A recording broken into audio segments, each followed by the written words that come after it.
નમસ્કાર મિત્રો, આપણે અનેકવાર દીકરીઓની સુરક્ષાને લઈને વાતો કરીએ છીએ. દીકરીઓની સુરક્ષા અંગે કયા પગલાં લેવા જોઈએ એને લઈને પણ વાતો કરીએ છીએ. પરંતુ શું હવે પુરુષ પણ સુરક્ષિત છે? એ છોકરાઓ જે હજી સગીર છે, એ છોકરાઓ જે હજી 18 વર્ષ પૂરા નથી કર્યા જેણે, શું એ પણ સુરક્ષિત છે? આ સવાલ આજે એટલે પૂછવામાં આવી રહ્યો છે કારણ કે એક ઘટના સામે આવી છે ને આ ઘટના સામે આવી છે. આ ઘટનાની હું વાત કરીશ.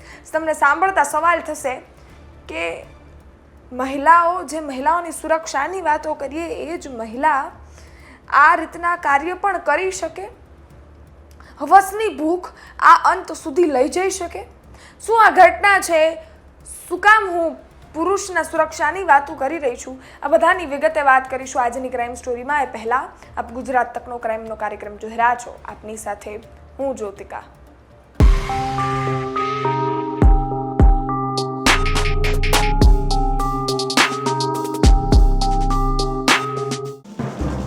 જો તમારે પણ ગુજરાતના તમામ સમાચાર તમારી સ્ક્રીન પર જોતા છે તો અત્યારે જ ગુજરાત તકની યુટ્યુબ ચેનલ સબસ્ક્રાઇબ કરો. ફેસબુક, ઇન્સ્ટાગ્રામ પર જોઈ રહ્યા છો, ફોલો કરો.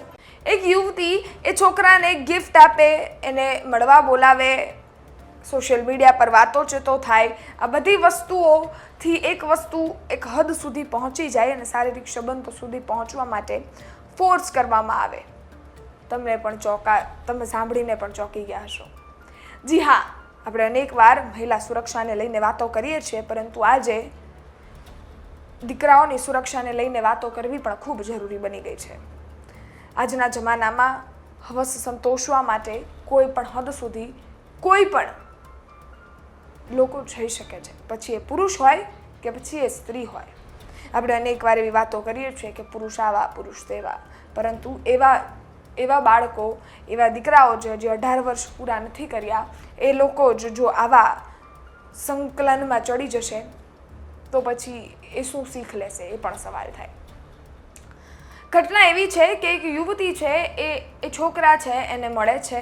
2-3 ફેમિલી ફંક્શન્સમાં ભેગા થાય છે અને ત્યાંથી વાત સોશિયલ મીડિયાની વાતચીત સુધી પહોંચે છે. સોશિયલ મીડિયાની વાતચીતથી વાત મળવા સુધી પહોંચે છે.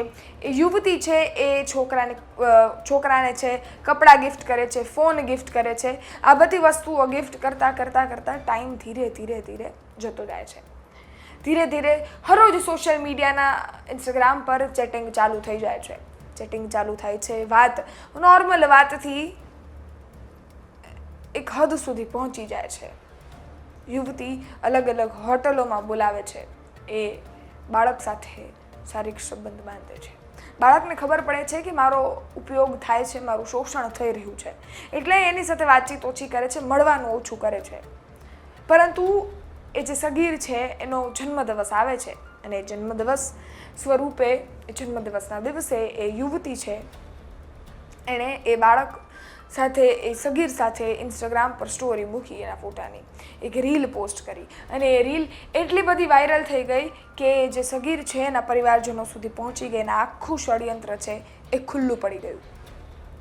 બધી વસ્તુઓ આપતા ગિફ્ટ આપતા તમે શું કોઈ સગીર છે, એ બાળક છે, તમે શું બાંધી લો છો એને કે તમારે એની સાથે શારીરિક સંબંધ બાંધવા જ? આ પણ સવાલ છે.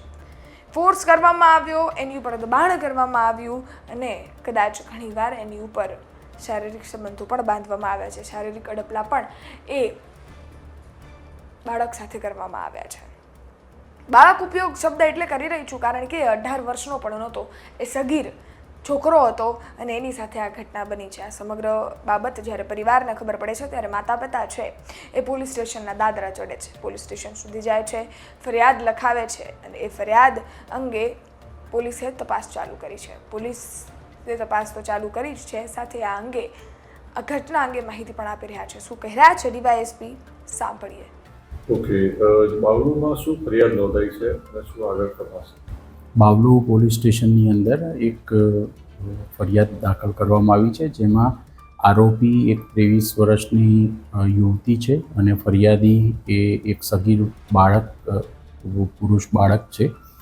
અને આ જે વ્યક્તિ છે, ફરિયાદી, જે ભોગ બનનાર છે, તેને અવારનવાર 1-2 સામાજિક પ્રસંગની અંદર મળવાથી અને તેના સોશિયલ મીડિયામાં ઇન્સ્ટાગ્રામ ઉપર એકબીજા જોડે વાતચીત કરવાથી જે આ કામના આરોપી છે તેઓએ આ બાળકને કોન્ટેક્ટ કરેલો હતો. ત્યારબાદ તેને અવારનવાર અલગ અલગ હોટલની અંદર સાથે લઈ જઈ અને તેની સાથે શારીરિક સંબંધો બાંધેલા હતા અને તેને પોતાનો એક ફોન વાપરવા માટે થઈને આપેલો હતો અને એમના અન્ય મિત્રોની સાથે તેને લઈ જઈ અને તેમની સાથે તેઓના ફોટોગ્રાફ પણ ફોનની અંદર તેઓએ પાડેલા હતા. આ જે આરોપી બેન છે તેણે ત્યારબાદ આ જે દીકરો છે તેના સાથે લગ્ન કરવાનું પ્રેશર કરેલું હતું. લગ્ન કરવાની લાલચ સૌ પ્રથમ આપી, ત્યારબાદ તાત્કાલિક લગ્ન કરવા માટે થઈ અને પ્રેશર કરવામાં આવેલું હતું અને જો તે લગ્ન ના કરે તો તેને કેનાલમાં પડી અને આત્મહત્યા કરી અને તેને ગુનાહિત કાવતરામાં ફસાવી દેવાનું ધમકી પણ આપેલી હતી. આ સમગ્ર ઘટના દરમિયાન તેને પોતાના જન્મદિવસ નિમિત્તે બંનેનો ફોટો ઇન્સ્ટાગ્રામ સ્ટોરીની અંદર શેર કરેલો હતો અને આ સમગ્ર બાબતે તેના દીકરાના માતા પિતાને જાણ થતાં આ સમગ્ર ઘટના છે તે પ્રકાશમાં આવેલી હતી અને પોલીસ સમક્ષ તેઓએ પોતાની ફરિયાદ નોંધાવી છે. અત્યારે પોલીસે BNSના રેલેવન્ટ સેક્શન અને પોક્સો હેઠળ દીકરાના વાલીની ફરિયાદ અત્યારે દાખલ કરી અને આગળની કાર્યવાહી ઇન્વેસ્ટિગેશન હાથ ધરેલું છે. ફરિયાદમાં એવું જણાવ્યું છે કે યુવતીએ જે સગીરને પ્રોત્સાહિત કર્યો હોય દુષ્કર્મ કરવા માટે. હા, ફરિયાદની અંદર એવું જણાવવામાં આવેલું છે કે દીકરીએ તેને અવારનવાર જે યુવતી છે, આરોપી યુવતી છે, તેને અવારનવાર હોટલની અંદર આને બોલાવેલો છે, તેને કપડાં નવા લઈ આપ્યા છે, તેને ફોન નવો લઈ આપ્યો છે અને તેની સાથે શારીરિક છેડછાડ અને શારીરિક સંબંધો બનાવવા માટે થઈ અને તેને ફોર્સ કરેલું છે. આપણે સાંભળ્યા ડીવાયએસપીને જેણે આ સમગ્ર બાબતે વાત કરી છે અને સાથે જ આપણને આ માહિતી આપી છે. આ ઘટના ક્યાંથી ચાલુ થઈ હતી, કઈ રીતે પહોંચી હતી એ પણ વાત તમે સાંભળી. શબ્દની કમી આ ઘટના પર એટલે આવે કારણ કે જ્યારે આપણે 2024ની ઘટનાઓથી આપણે અનેક એવી વાતો કરતા હોય કે જે કેસો રીઓપન થાય અને એવા કેસો આપણે સાંભળીએ જે જૂના વર્ષોના હોય. આજે પણ 2026માં એ ઘટનાઓને લઈ વાતો કરીએ છીએ ત્યારે નવી ઘટનાઓ આવે છે અને એ ઘટનાઓ આખા સમાજને સમચાર કરતી હોય છે. એક બાજુ દીકરીઓની સુરક્ષાને લઈને વાતો કરીએ તો બીજી બાજુ હવે આપણે એવા દીકરાઓની પણ સુરક્ષાને લઈને વાતો કરવી ખૂબ અગત્યની થઈ ગઈ છે. આ કળિયુગ છે સાહેબ. આમાં હવસ સંતોષવા કોઈ પણ માણસ કોઈ પણ હદ સુધી થઈ શકે છે.